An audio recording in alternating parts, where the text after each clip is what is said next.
Okay, so let's talk some Ethereum today and what could affect it most over the next few years. Part of that is going to be an ETF, and another part of that is probably going to be crypto payments, most likely crypto payments. And we've often said Ethereum has a great opportunity for that. So we'll break it all down for you today. I think you're going to like this one. My name is Paul Barrow. Welcome back into Tech Path.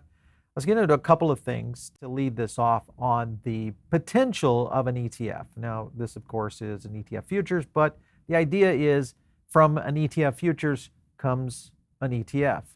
The news right here, Ethereum ETF Frenzy sweeps the SEC following the Bitcoin ETF hype. A couple of points here I'll highlight here, and let me just kind of zoom in on here. ETH Spot ETF Frenzy, which kicked off the filing from Volatility Shares. If you guys will recognize those, they're the guys that launched the Bitcoin ETF. And then the momentum continued to build as the calendar turned August 1st, just yesterday. A remarkable flurry of filings from some of the most prominent players in the industry: Bitwise, Van Eck, Roundhill, ProShare, etc. And remember, Grayscale refiled theirs as well. So I think you had 6 different filings at one time. So very, very intriguing as to whether or not this will have a big play on the future of this possibility. Here are the listings right here, as you'll notice, all right there, going under the 1940 Act while waiting for approval, and sliding this in. The filing date on 7/28 was Volatility Shares. Everybody else was August 1st, so it's because they obviously saw the Volatility shares come in on this as well. So I don't know. Let me get your opinion on this. Do you feel like, I think Ethereum eventually is going to get there? I mean, we've had James Seifert on before from Bloomberg. He has not been necessarily pro this, but if you look at this from Eric Balkunas, his partner over there, a fresh update on the ETF race, which now has 6 in the running. And Seifert was the one putting this together. I think I don't know if he's going to change his position on this, because he was very anti of Ethereum, no way ever getting an ETF. This may be a change in the status quo. A couple other things here.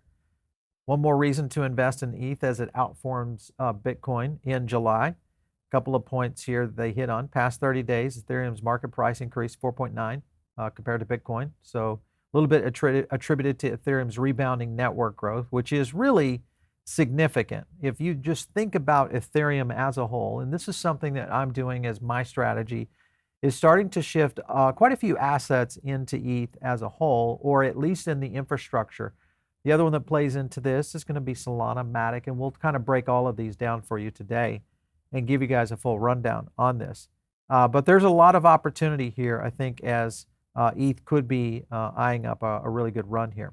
Another point right here in terms of just what's happening in Ethereum itself, if you just look at the amount of validators, the strength of the network, I mean, look at this skyrocketing of both ETH deposited, but also ETH validators coming into the play.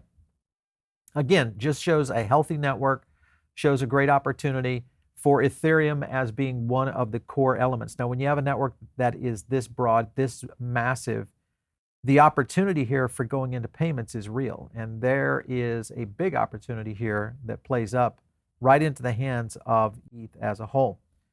All-time high in transactions, Polygon zkEVM for the first time, just so you guys know.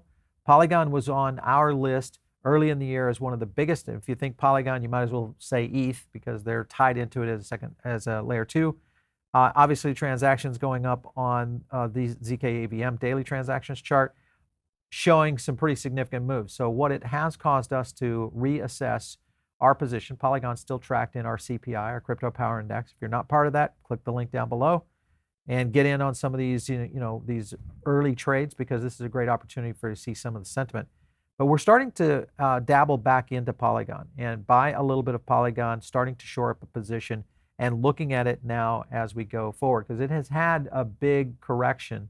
I'll try to get to a chart if we have time today, but Polygon definitely back on the list here. zkEVM hitting 100,000 transactions in a day for the first time. That to me is a pretty significant opportunity here, I think, for Polygon. Again, one of those tokens that supports a lot of where this growth is going, at least in the layer 2 sector. Always love to see, feedback from you guys, our audience, on where you think Polygon is going to be going, because I know we have a big Polygon audience within there. So let us know. Drop some stuff down below. Layer 2 solutions. This is the 7-day Twitter community size growth. You'll notice Polygon, zkEVM, number 1, Mantle, Tycho, Scroll, etc. ZK Sync, obviously the biggest one, but you can kind of see right there, Polygon had a nice little bump here, 122,000 followers, had a 7-day change of 118,000 right there on their mainnet, so pretty good. And then further in down here, ZK Sync, obviously the largest Twitter account out there. So again, lots of activity in this. This is one of the things that we look at in terms of data on our CPI of how these projects are going. Twitter, crypto Twitter is one of the key data points that we pull from, which costs us a lot now that Elon has charged more for that. Let's get into Ethereum Daily, hitting on this, keeping an eye on the funding gap in hot projects. If you look at some of these, I'll highlight a few of these and zoom in on these guys because this is pretty interesting. Right there, base number 2. And then you've got ZK Sync right there, and then obviously Polygon, zkEVM. So hot projects really getting funding and starting to look at pretty significant valuations overall. Again, health of the networks, health of these projects, all playing into, I think, a run-up in the market at the right time. And if ETH gets a potential run at a full-blown, ETF, or even, an ETF that, plays into the future side, this could be interesting.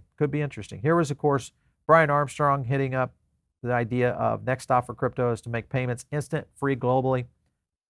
It was kind of interesting. They were just showing some of the stuff right there on Coinbase Wallet on how quickly you could get in and see payments done. And of course, they did this during ETH.CC. So pretty cool stuff. I don't know. I look at it this way because I'm obviously very immersed in this industry, and I'm drinking the Kool-Aid. So I believe that I would easily go to a full crypto wallet if there was enough merchants and retailers out there that would take ETH, Solana, Bitcoin, whatever it might be. Would you actually go into that and put money in a crypto wallet as opposed to a traditional bank account and a credit card and do these kinds of transactions? I don't know. I think more people would than not. And further down, you'll see a little bit of detail going on. Here's Jack. Why do you continue to ignore Bitcoin and Lightning? What crypto is better than money transmission protocol and why? Then you got Tolly coming in from Solana. Wait a minute, USDC on Solana is cheaper and faster than Bitcoin and Lightning, and it's the currency people want to use globally, USDC. Median user confirmation is 1.3 seconds. Pretty good. That's pretty significant. That would be the one that would leap forward.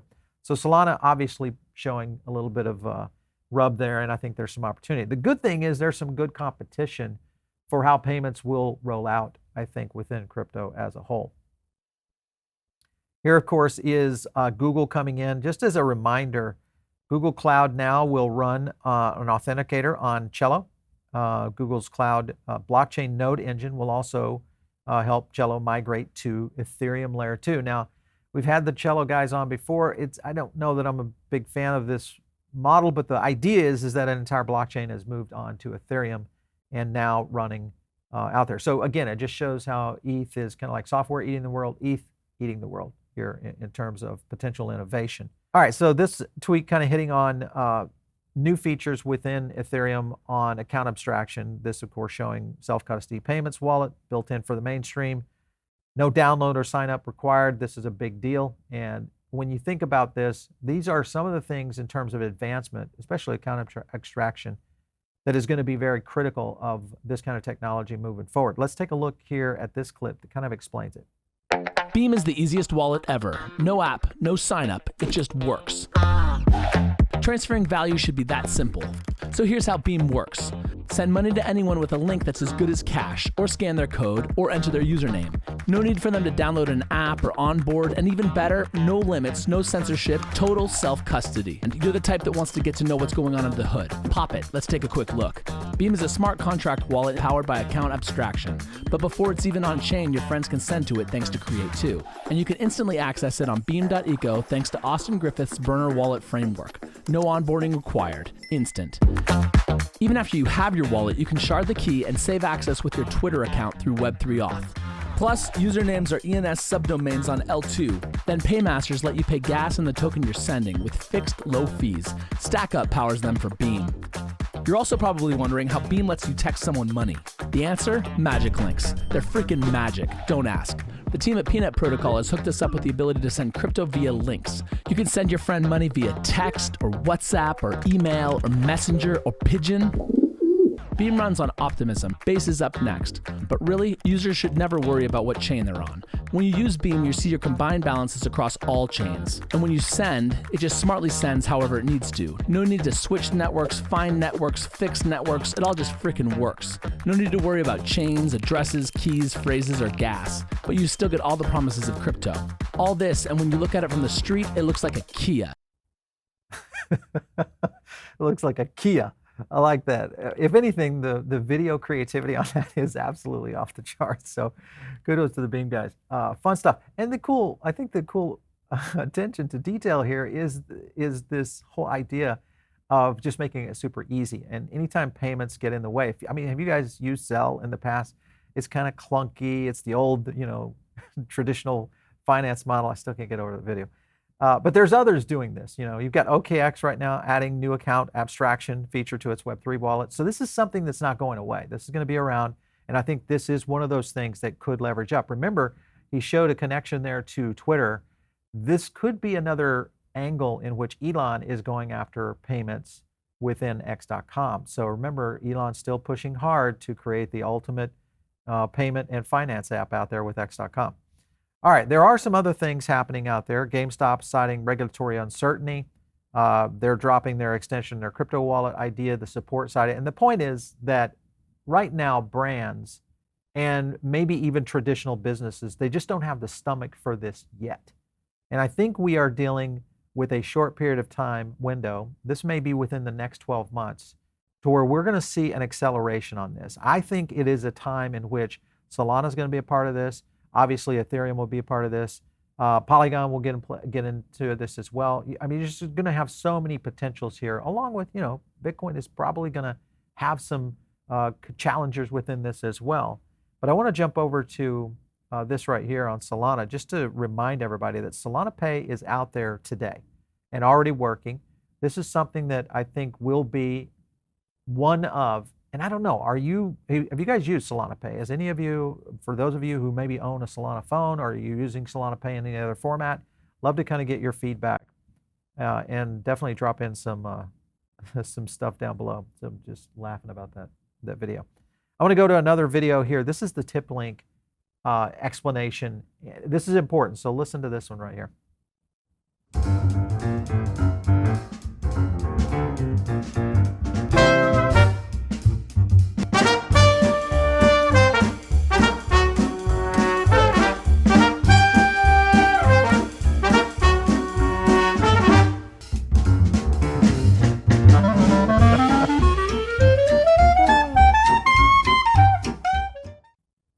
I love it when competition wins, because this is perfect. TipLink clearly responding to Brian's, response to Jack, who was responding to Tully, all this is happening in real time on Twitter, on crypto Twitter, which reminds me, if you're not following me on crypto Twitter X, it's just at Paul Barrett. Make sure it hit me up over there. This is good stuff.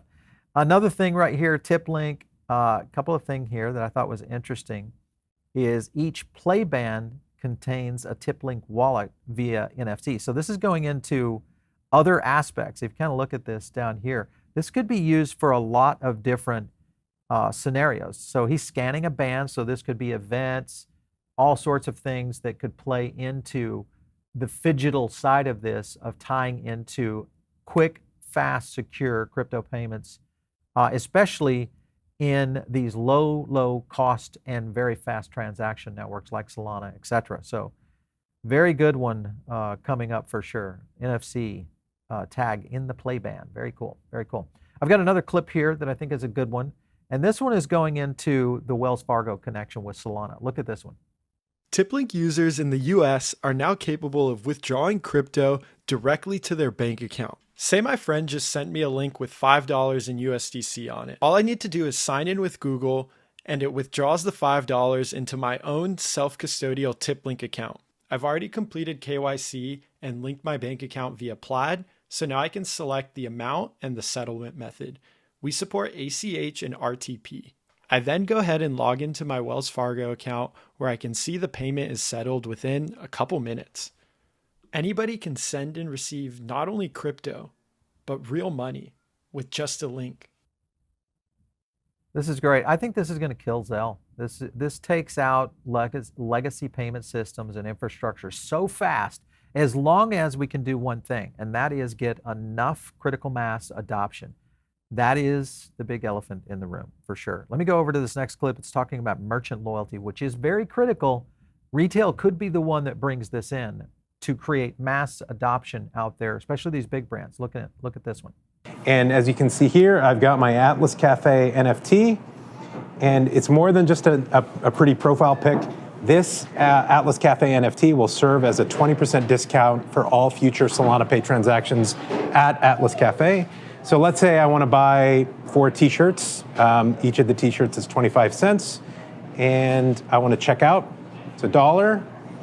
So I'm going to scan the Solana Pay QR code, and you can see I've instantly got a 20% discount applied from the Atlas Cafe NFT, and I can make the payment.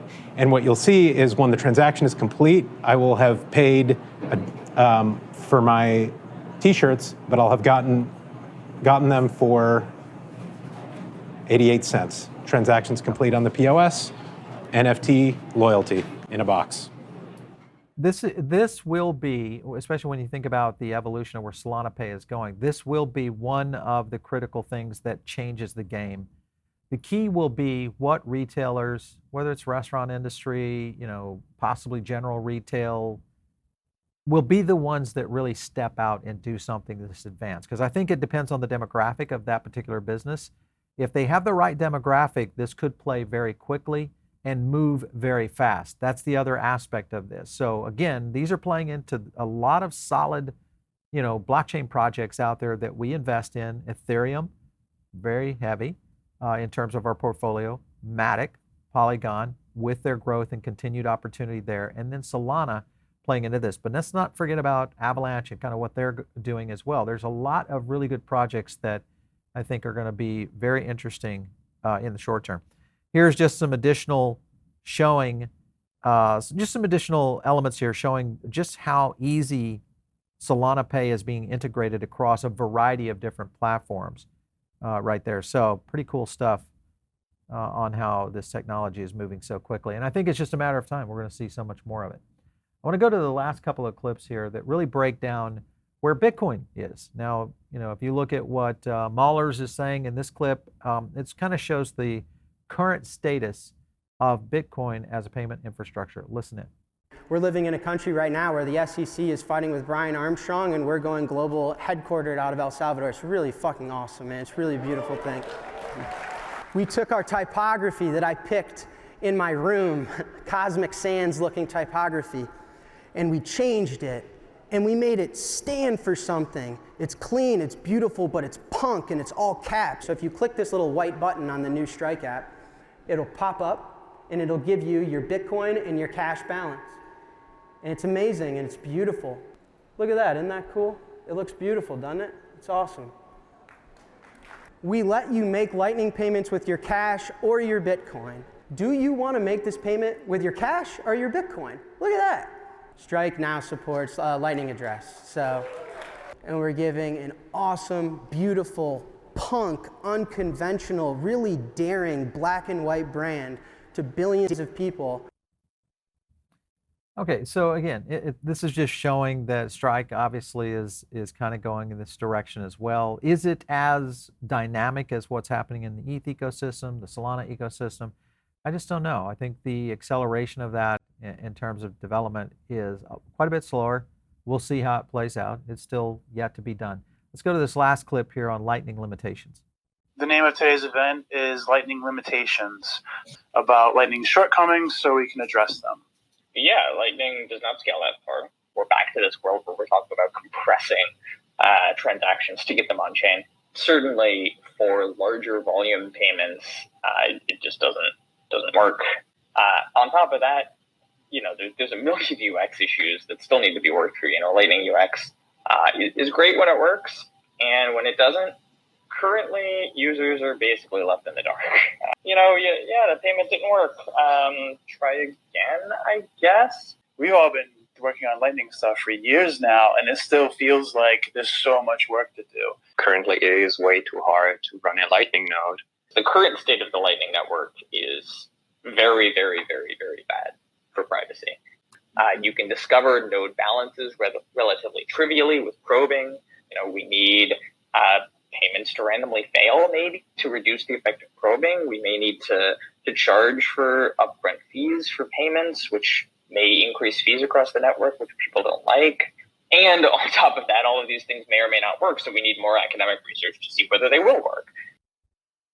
All right, so the challenge there is going to be, if you've got your devs already kind of in this framework of, here's the problems, we've got to overcome these, obviously UX, scalability, all the things that are going to be needed for mass adoption is going to be pretty critical. I just feel like Lightning, though, has advanced a lot. It just hasn't moved at the speed or scale in which we've seen things like Solana and or what's happening on the Ethereum chain.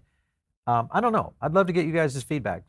Prove me wrong or give me your case on why Lightning might be the alternative here, or maybe they both develop, in concert in terms of a future around crypto payments. Love to kind of get you guys' feedback. All right, if you're not part of our Diamond Circle, make sure and get in. It's really easy. All you have to do is click the link down below. If you're listening to the podcast right now, we actually put the link in there as well. It'll take you right over to our Substack. You can join right there. It is a place where we do another podcast that we don't do here on YouTube. I do additional analysis over there. We also drop some research, so it's very easy and it's free. So check that out. And of course, if you're not following me out there on X, it's just @PaulBaron. We'll catch you next time right here on TechPath.